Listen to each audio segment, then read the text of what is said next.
akan mengira continuity equation. So continuity equation yang kita ketahui adalah Q sama juga dengan A didarabkan dengan V. Jadi A di sini adalah cross sectional area, maknanya kalau kita ada piston macam itu. So okey, memadai untuk kita mengira A di sini ialah sebagai cross sectional kebuk tersebut. So piston tersebut. Dan velocity di sini ialah velocity yang kita kira berdasarkan pengiraan awal. Iaitu velocity yang kita kira di peringkat ini.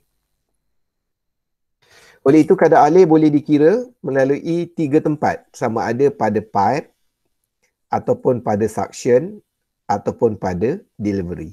So dekat mana delivery? So maknanya delivery itu adalah pada outlet pada piston kita. Suction di sini memadai untuk yang kita kira di dalam suction. Dan pipe di sini ialah apabila piston tersebut disambung kepada satu sistem pipe. So maknanya isi padu yang berlaku di sepanjang aliran pipe. So dia akan memberi nilai yang sama. Kerana kita perlu ingat di dalam tajuk ini kita hanya fokus kepada aliran air. Oleh itu kita anggap bahawa kadar alir akan sentiasa dipatuhi.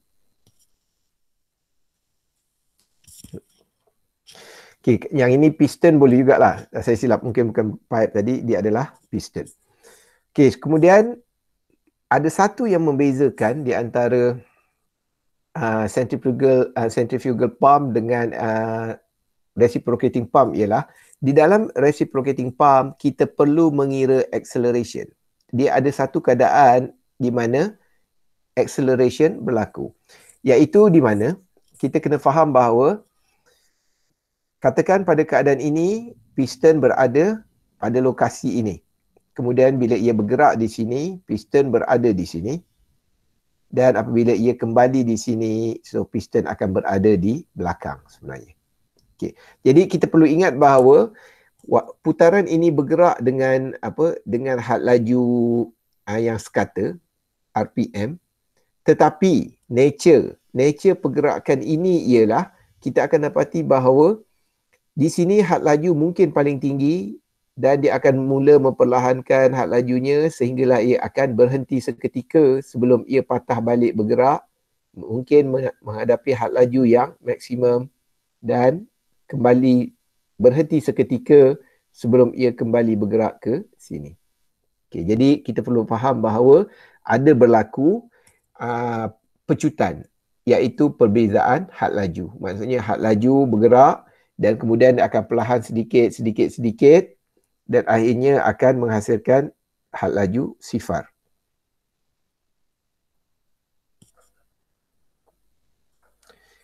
So jadi oleh kerana berlaku perubahan had laju, oleh itu kita ada acceleration. So acceleration kita mencari dengan cara macam mana? Mudah sahaja kita bezakan had laju yang telah kita ada. Oleh itu kita ada had laju UP katakan. Untuk mencari acceleration kita bezakan d dt untuk UP. Jadi kita masukkan nilai UP sebagai R omega sin omega T dan kita bezakan, kita mengambil nilai positif sahaja, kita dapati bahawa acceleration adalah R omega square cos omega T.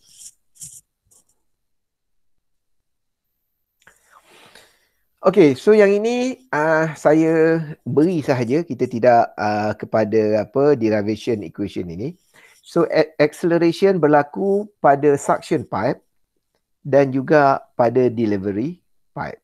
So jadi rumus untuk mengira acceleration pada suction dan delivery pipe ditunjukkan di dalam equation ini dan tidak ada yang berbeza kecuali kita kena menggunakan nilai yang betul. So untuk suction pipe di sini selalunya kita akan tandakan sebagai HAS. So H ni apa? Dia adalah acceleration head. So head untuk acceleration A dan di dalam region suction. So jadi HAS sama juga dengan suction length. Okay, suction length bermaksud panjang pipe untuk suction.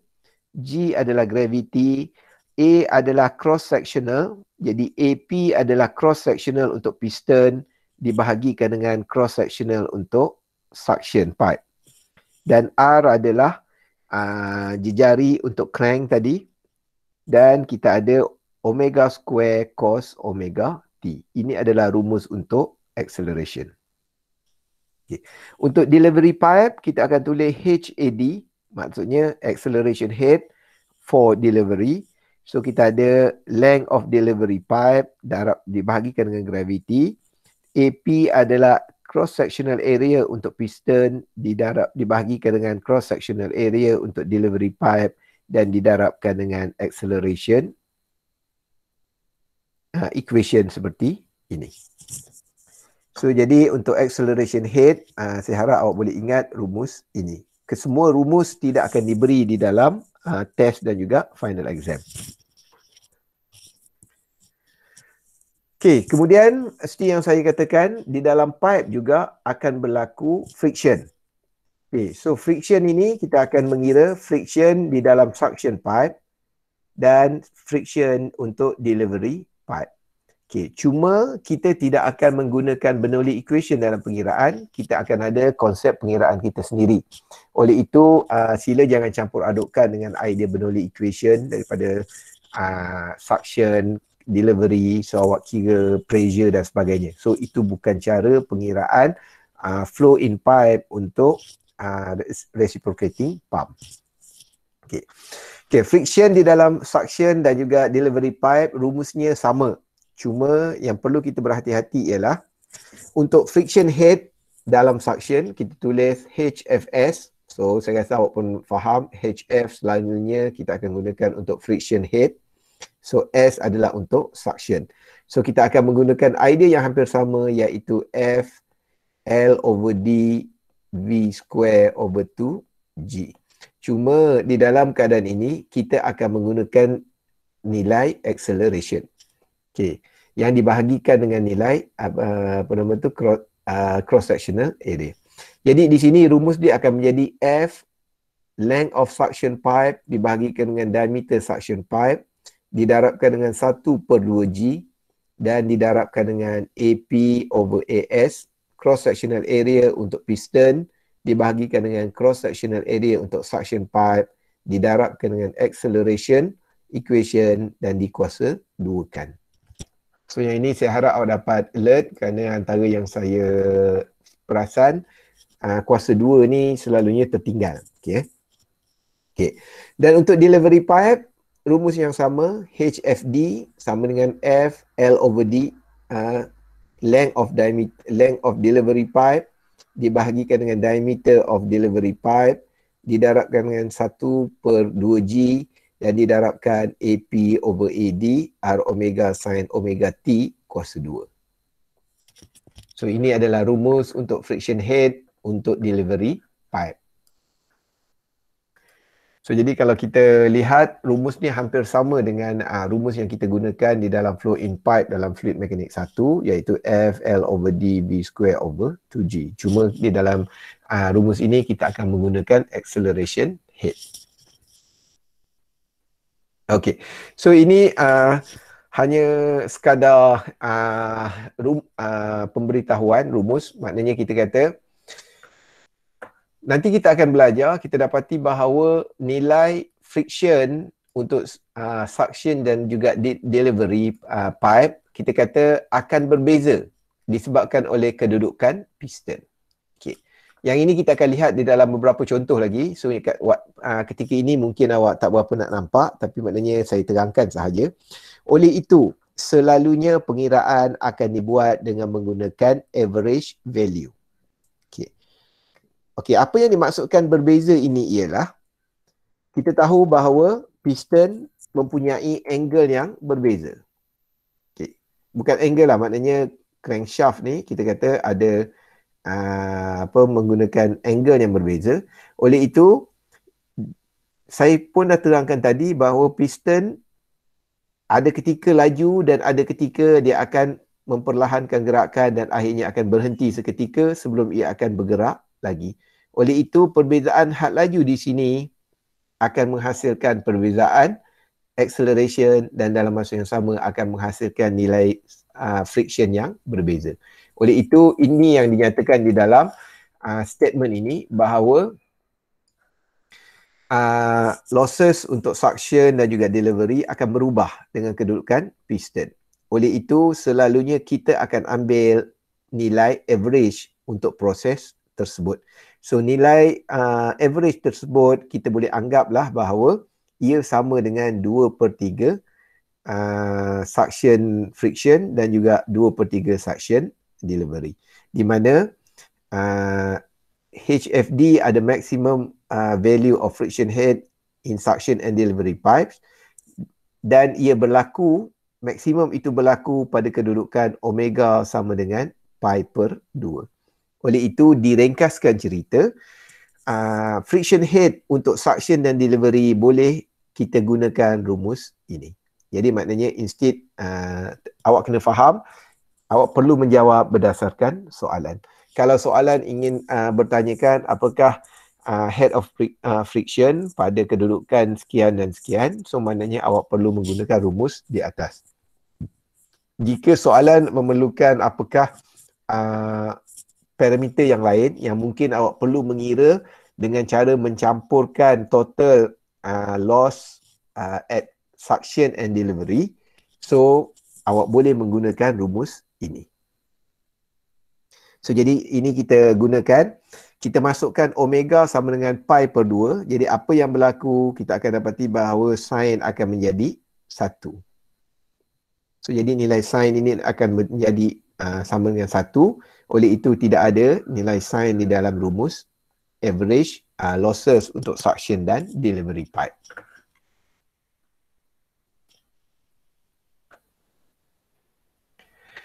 Okey, dan akhir sekali kita pergi kepada power or work dan per second. So power work ni kenapa kita perlu memahami, kerana seperti yang pernah kita selesaikan masalah pump di dalam fluid 1 atau fluid 2.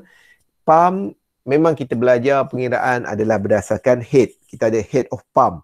Tetapi selalunya kita akan reflect kekuatan pump tersebut dengan power. Jadi power tersebut masih lagi rumus yang sama. Power sama dengan rho GQH. Rho adalah ketumpatan cecair. Okay, di dalam kes kita, insyaAllah kebanyakannya adalah air. So, kita tidak menggunakan slurry dan sebagainya. G adalah gravity, Q adalah kadar alir. So, kadar alir kita boleh gunakan rumus yang di atas, ALN/60. Saya harap awak ingat yang itu. Dan H di sini kita katakan adalah head of piston pump. So, cuma pengiraan head of piston pump ialah dengan cara kita mencampurkan head of suction, campurkan dengan head of delivery, dan kita campurkan dengan friction head untuk suction dan friction head untuk delivery. Okay, sekarang kita lihat secara detail perkara ini. Okay. So, apa yang dikatakan dengan head of suction? So, head of suction ialah ketinggian daripada center line piston kepada permukaan air. Maknanya ketinggian piston daripada air yang ingin disedut. Ini HMS ni maksudnya manometric head untuk suction. Okay. Dan delivery head sama juga dengan HMD. HM adalah manometric. So, saya rasa awak ingat kita belajar dalam centrifugal pump. Centrifugal pump ada manometric head, membawa maksud ketinggian yang boleh dibawa oleh pump. So, jadi manometric head di dalam delivery membawa maksud ialah ketinggian jarak di antara center point piston sehinggalah permukaan cecair pada tangki yang menerima air tersebut. So, ini adalah delivery head. Okay. Kemudian kita kena campur lagi dengan losses yang berlaku di sini. Kerana apa? Kerana kita tahu bahawa kita kena overcome losses. Jadi maknanya total power yang perlu ada pada piston pump kita perlu mengambil kira berapakah geseran yang perlu kita lawan. Okay. Selain daripada kita perlu melawan ketinggian pada suction, kita juga perlu kekuatan untuk melawan ketinggian pada delivery, dan kita kena lawan juga friction pada suction, dan kita kena lawan juga friction pada delivery. Oleh itu total head yang kita ada di sini ialah seperti yang dinyatakan di dalam equation. So kita ada rho GQH, okay, rho GQH, tapi H di sini membawa maksud suction head dicampurkan dengan delivery head, dicampurkan dengan friction at suction dan friction head at delivery. So saya harap yang ini awak dapat memahami konsep yang digunakan di dalam reciprocating pump. Okey, ni air vessel. Okey, antara contoh air vessel ialah di sini. So maksudnya selalunya orang akan letakkan air vessel itu di dalam delivery kerana delivery yang lebih utama. Salah satu tujuannya ialah, okay, kita baca nota. Air vessel can be fitted on one or both side of pump on suction and delivery. Kedua-duanya boleh kita letak, tetapi keutamaan diberi di dalam delivery. Okay, nanti saya akan cerita. They are located close to the cylinder.